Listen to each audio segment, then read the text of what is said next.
जब बच्चा 3 साल का होता है प्रश्न पूछने लगता है, ये क्या है, वो क्या है, बादल क्यों जा रही है,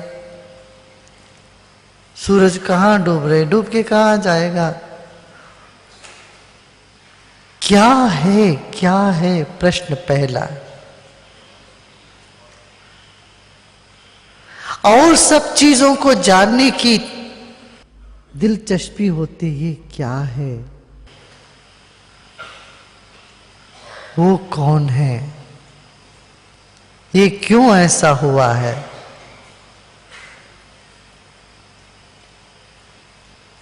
यह बुद्धि का लक्षण है, यह प्रश्न उठना ही लक्षण, उठना चाहिए, नहीं उठे तो मंद बुद्धि कहेंगे। जब यह क्या है हम पूछते हैं, अपने आप को कुछ समझ के ही पूछते हैं, अपने आप को कुछ समझ लेते हैं, जान लेते हैं।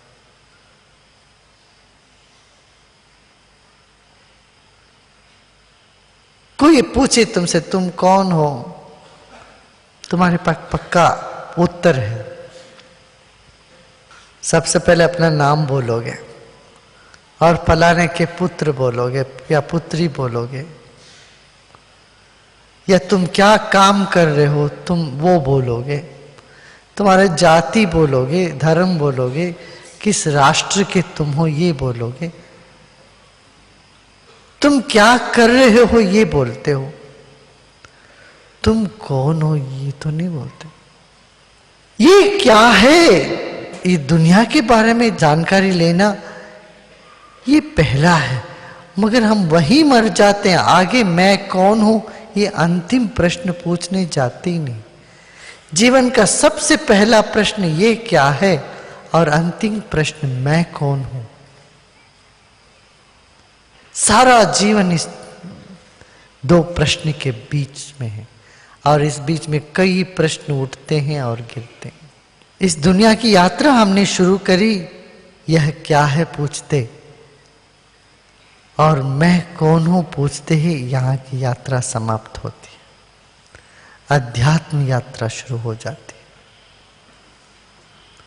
मगर वहां तक कोई पहुंचता ही नहीं, कोई विरले पहुंचते हैं। मैं कौन हूं पूछ, मैं एक उपाधि में उलझा हुआ हूं। उपाधि माने पहले ही पूर्वाग्रह से जान लेना या समझ लेना मैं कुछ हूं।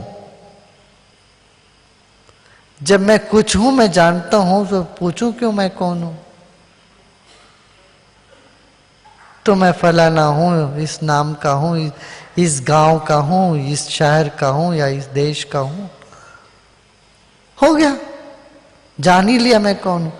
बिना जानने की वादा हम कर लेते हैं,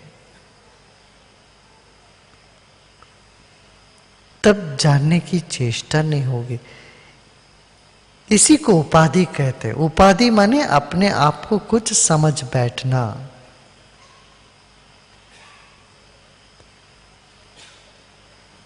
मैं शरीर हूं, मैं मन हूं, मैं बुद्धि हूं, मैं अहंकार हूं, इस तरह मैं कुछ हूं, इसी को उपाधि कहते हैं।